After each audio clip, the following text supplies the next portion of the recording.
Tim Burton, né le 25 août 1959 à Burbank, Californie, est un réalisateur, scénariste et producteur de cinéma américain.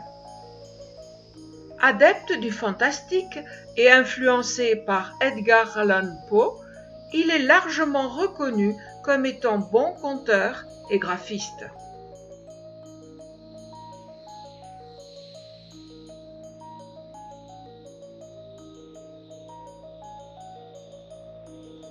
J'ai connu une fille, jadis, qui restait là à regarder, l'œil fixe. Quoi? Qui? Y ou X? Elle s'en souciait comme d'une cerise. Elle fixait les pâquerettes. Le ciel au-dessus de sa tête. Ou pareillement vous fixez, vous, à perpète, sans que vous sachiez pourquoi cette fixette. Concours local des yeux fixes. Après victoire sans conteste, elle finit par accorder à ses yeux un repos qu'ils méritaient bien.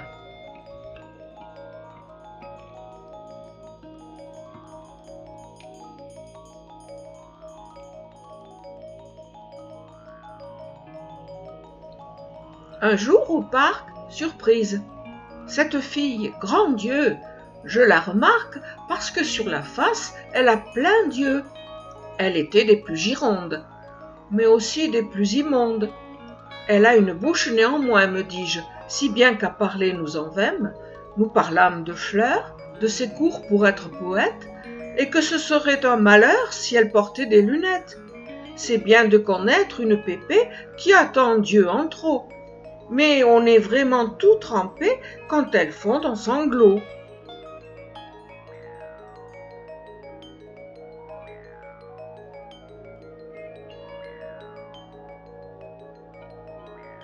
D'étoffe blanche est sa peau, et elle est toute raccommodée, et elle a plein d'épingles de couleur qui lui dépassent du cœur. Elle a des yeux superbes, une belle paire de disques hypnotiseurs dont elle use pour fasciner les gus. Toutes sortes de zombies l'entourent et dansent quand elle est en pleine transe. Il y en a même un dont la provenance est la France. Hélas, elle se sait prisonnière d'un sort dont elle ne se sort jamais. En effet, dès qu'on s'approche d'elle, les épingles encore plus profondes dans son cœur s'enfoncent.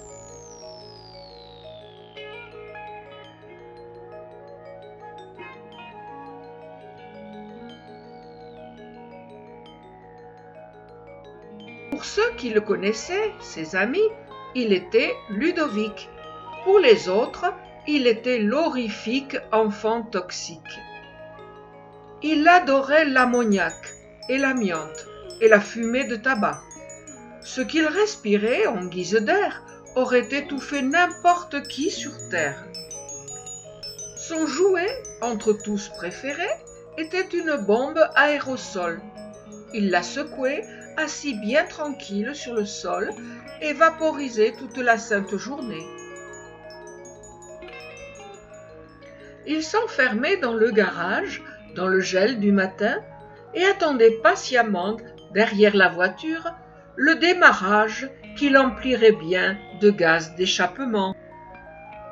La seule fois, l'unique, où je vis l'enfant toxique pleurnicher, ce fut quand du sérum physiologique dans son œil alla se nicher. Un jour, bain d'air pur, on le mit dans le jardin en pleine nature. Son visage prit une mortelle pâlure, son corps devint tout dur.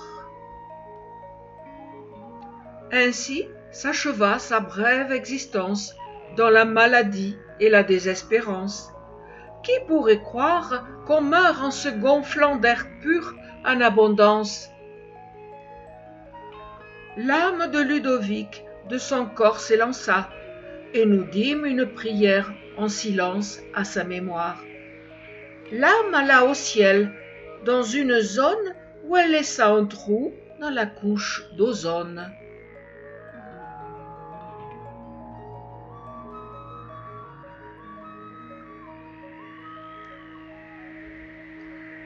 Fidèle à son univers d'une inventivité si particulière, mêlant cruauté et tendresse, macabre et poésie, Tim Burton donne le jour à une étonnante famille d'enfants solitaires, étranges et différents, exclus de tous et proches de nous, qui ne tarderont pas à nous horrifier et à nous attendrir, à nous émouvoir et à nous faire rire.